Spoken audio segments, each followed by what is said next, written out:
മലൈക്കോട്ടെ വാലിബൻ. ബിരിയാണിയും കുഴിമന്തിയും തേടി തിയേറ്ററിലെത്തിയ ജനലക്ഷങ്ങൾക്ക് ലിജോ ജോസ് പെല്ലിശ്ശേരി എന്ന മാസ്റ്റർ ഡയറക്ടർ വച്ച് നീട്ടിയ മാധുര്യമേറിയ പാൽപായസം. ഒരു തട്ടുപൊളുപ്പൻ തല്ലുവടമായി കൊണ്ടാടാൻ പറ്റുമായിരുന്ന ഒരു കഥ. പക്ഷേ കൊല്ലും കൊലയും കൂത്താട്ടവുമായി കയ്യടി നേടാൻ ലിജോ ജോസ് ശ്രമിച്ചില്ല. അയാൾ ഉറക്കെ തന്നെ പറഞ്ഞു, no plans to change, no plans to impress. കണ്ടത് വീണ്ടും കാണാനും കേട്ടത് വീണ്ടും കേൾക്കാനുമായി തിയേറ്ററിലേക്ക് എത്തിയ ജനക്കൂട്ടത്തിന് പക്ഷെ സംഗതിയുടെ കിടപ്പ് മനസ്സിലായില്ല. കൊത്തിപ്പറിക്കാൻ മുന്നിലുണ്ടായിരുന്ന കോക്കണ്ണനും കളി മനസ്സിലായില്ല. സിനിമ എന്ന കലാരൂപത്തിന്റെ അനന്ത സാധ്യതയും സൗന്ദര്യവും മനസ്സിലാകാത്ത ഒരു സമൂഹത്തോടാണ് വാലിബൻ ഉറക്കെ പറഞ്ഞത്, കണ്ടതെല്ലാം പോയി, കാണപ്പോറത് നിജം.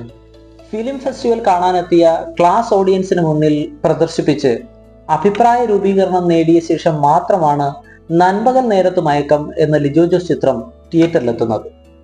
അതുകൊണ്ട് തന്നെ അതർഹിക്കുന്ന കയ്യടി ആ ചിത്രം നേടുകയും ചെയ്തു. എന്നാൽ ആ ഭാഗ്യം വാലിബനുണ്ടായില്ല. ഒരു പുലിമുരുകൻ പ്രതീക്ഷിച്ചെത്തിയ ജനലക്ഷങ്ങളുടെ മുന്നിലേക്കാണ് നേരിട്ട് വാലിബൻ അവതരിച്ചത്. ഒരു തട്ടുപൊളിപ്പൻ തല്ലുപട നായകൻ എന്നതിലുപരിയായി ഒരു നടനെന്ന നിലയിലുള്ള പരിഗണന പലപ്പോഴും മോഹൻലാലിന് കിട്ടിയിട്ടില്ല എന്നതാണ് സത്യം.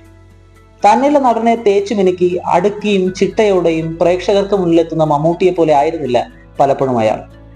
ഒരു ഉന്മാദിയെപ്പോലെ കൈവിട്ടു പറക്കുന്ന ചിറകുകളുള്ള ഒരു മനുഷ്യൻ, അതായിരുന്നു മോഹൻലാൽ. വാലിബനെ കുറ്റം പറഞ്ഞ റിവ്യൂവേഴ്സിന് പറ്റിയൊരു അബദ്ധം പ്രതീക്ഷകളുടെ ഭാണ്ഡം പേറാതെ സ്വതന്ത്രമായി സിനിമ കാണാൻ അവർക്ക് കഴിഞ്ഞില്ല എന്നുള്ളതാണ്. കൊല്ലും കൊലയും ആഘോഷവും മാത്രമാണ് നല്ല സിനിമ എന്ന് കരുതുന്ന ഒരു കൂട്ടം പ്രേക്ഷകർ ഇന്നുണ്ട്. എത്ര നല്ല സിനിമകളെയാണ് പ്രേക്ഷകരുടെ ഈ മനോഭാവം പരാജയപ്പെടുത്തിയിട്ടുള്ളത്. പൂമരം, കനകം, കാമിനി കലഹം, എന്തിന് ആട് എന്ന സിനിമ പോലും ഇത്തരത്തിൽ പരാജയപ്പെട്ട സിനിമകളുടെ കൂട്ടത്തിലുണ്ട്. ഉദാഹരണങ്ങൾ ഇനിയും ഏറെയാണ്.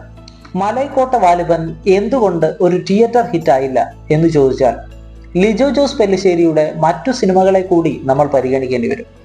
ഇന്ന് കൊണ്ടാടപ്പെടുന്ന വാഴ്ത്തപ്പെടുന്ന ലിജോ ജോസ് പെല്ലിശ്ശേരിയുടെ ഏതൊരു ചിത്രം എടുത്താലും അത് എല്ലാത്തരം പ്രേക്ഷകരെയും ഒരുപോലെ തൃപ്തിപ്പെടുത്തുന്നവയായിരുന്നില്ല എന്നതാണ് സത്യം.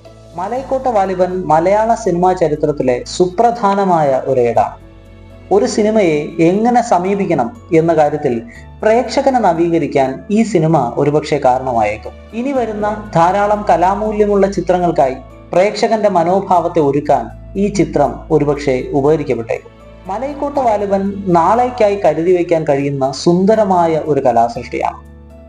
ഈ സിനിമ കാണാനിരിക്കുമ്പോൾ നിങ്ങൾ നേരിടുന്ന ഏറ്റവും വലിയ വെല്ലുവിളി നിങ്ങളുടെ തന്നെ മനോഭാവമായിരിക്കാം. ഇത് സുന്ദരവും വ്യത്യസ്തവുമായ ഒരു ചിത്രമാണ്.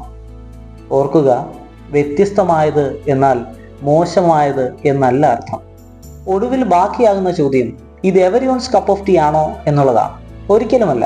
മലൈക്കോട്ടെ വാലിബൻ എന്ന സിനിമ എല്ലാവർക്കും വേണ്ടിയുള്ളതല്ല. നിങ്ങൾക്ക് എന്ത് തോന്നുന്നു?